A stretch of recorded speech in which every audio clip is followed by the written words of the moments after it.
have a feeling that they are gonna get cooked on this one.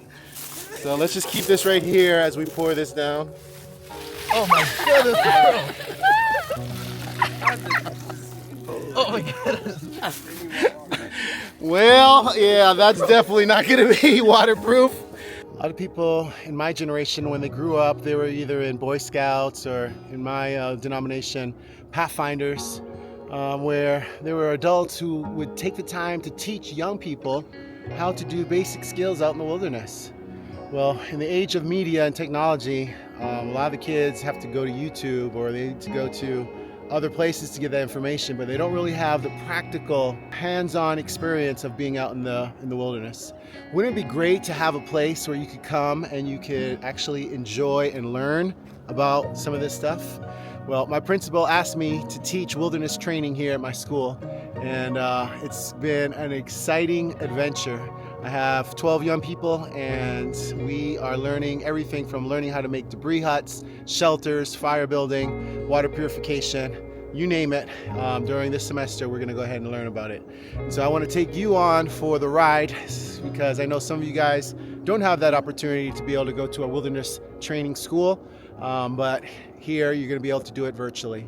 So the first thing that we've been learning is how to make a debris hut. And so today, actually, the kids are going to see if their debris huts can withstand some rain. Even though we're here in sunny California and there's no signs of rain, we're gonna go ahead and make sure it rains on their debris huts today. So I wanna go ahead, and I believe we've got 4 different huts that the kids have made. And I'm gonna go ahead and show you what they look like now. And then later on, I'm gonna go ahead and show you, I'm gonna have one of the students actually get in the debris hut, and then we're gonna go ahead and pour some water on it and make sure it's waterproof. All right, so stay tuned. This is Wilderness Survival 101, debris hut making here on Papa's Place. God bless you guys. Hope you enjoy this episode. Okay, here's our first debris hut, and this is the foot of it. We'll go around this tree. You can see the opening. And my first impressions is I think it's gonna need some more debris on top of it, but we'll find out. Here's the opening. There you've got the skeletons. It's a little bit wide too, so this one probably wouldn't keep you as warm if it was a really cold scenario. But this is actually their first debris hut, so not bad. Okay, here we have debris hut number 2. It's a lot smaller than the first one we saw. And here we see the opening is really big. It's actually huge. So in a scenario where we would actually want to sleep in this would be really hard for your body to generate enough heat to keep all of this warm. But once again, this is just their first time making a debris hut. So you gotta give them props. Here we see a couple of holes. So I think somebody's gonna get wet when we go ahead and have it rain. But we'll see. That's coming up shortly. That's gonna be a lot of fun to see that. All right, this is debris hut number 2. Well, it looks like these guys didn't have enough time to finish, but the side that they did, we don't have enough debris on that. This is definitely not going to be waterproof. So this one, kids will definitely be getting wet. They had a really good framework, but just not enough debris on it. So a lot of times you don't understand that building a debris hut could take hours. When I was up in Canada, when we took kids out for wilderness survival, we'd give them 7 to 8 hours to build a debris hut that they were actually going to sleep in. And in Canada, it would get down below freezing when we would take the kids out. So you don't want to cut it short. You want to go ahead and take the time to make sure you build it right the first time. Because when you're sleeping at it at night, you're going to wish you did. You were going to wish that you took the time to make sure you had enough debris to keep you warm. All right, that's 3 down. There's 1 more to go. And actually it's the girls' hut. So let's see how the girls did. All right, as I told you before, this last hut, the fourth hut, is the girls' hut. Oh my.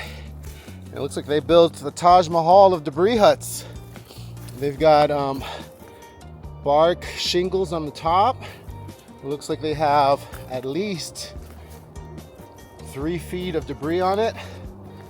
Wrap you around. Wow, this is looking really good. Let's look at their entrance. Wow, you see that their entrance right here is really, really small. So that's actually gonna be a blessing because it's gonna actually keep the heat inside. All right, so there we have our 4 huts. Water test is about to happen. Whose debris hut is gonna keep them safe from the elements? Stay tuned, and we are about to find out. If you like this content and you want to see more, please do me a favor, subscribe. Go ahead and hit that like button and go ahead and drop me a comment. Have you ever built a debris hut? What worked for you? And what tips could you give my students here at our academy? Thank you guys so much for watching, and just hope you have an amazing day. All right, so we've come to the point of this scenario where we all have been waiting for. The kids have finished their debris huts, and we're going to see if they are waterproof or not. So this is the first debris hut. Here I have my volunteer who's going to see if they have waterproof this or not. So I've got a jug of water. I would say this has about a gallon of water, and we're gonna just be pouring some down in here, seeing if this thing is waterproof or not. All right, that's it, just a gallon. So far, oh wait a minute, oh snap, oh snap. Oh man, you guys come over here and take a look, and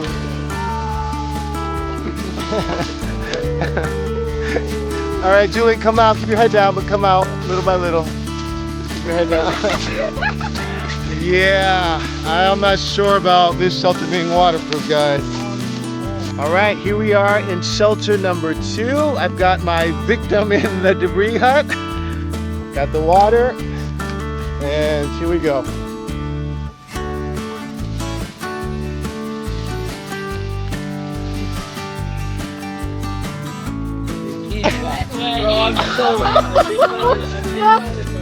Oh snap! Oh snap! All right, we needed more debris on this one as well. All right, so this is our 3rd shelter, and I have a feeling that they are going to get cooked on this one. So let's just keep this right here as we pour this down. Oh my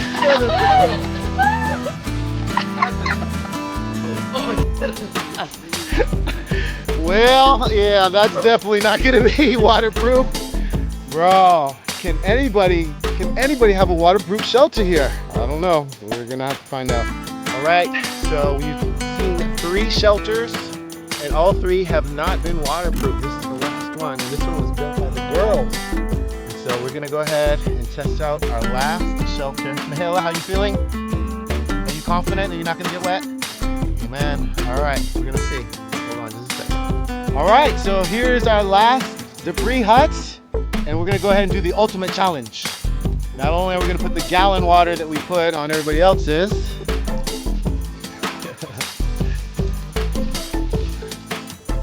we're gonna go ahead and do all of these.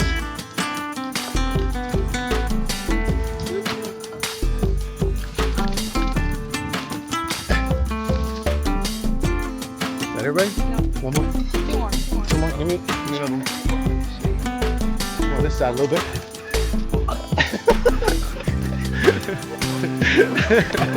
It's raining.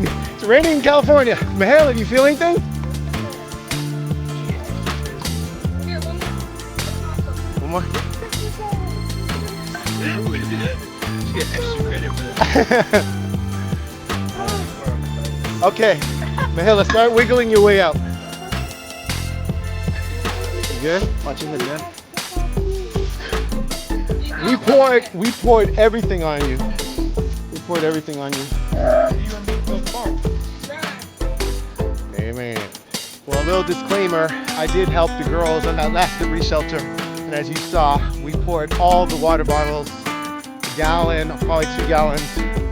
And the girl that went in was very dry coming out. And so I just want to let you know that it works. If you're out there and you're in a situation where you need to get out of weather that's coming, you can go ahead and build a debris hut that will protect you from the elements. You want at least 3 to 4 feet of debris on that hut, and you want to make sure that it's built to your body specifications, and keep the entrance not too big so that the heat will not escape. All right, this has been Papa's Place Wilderness Training. I hope you guys enjoyed this episode. God bless you. We'll see you next time.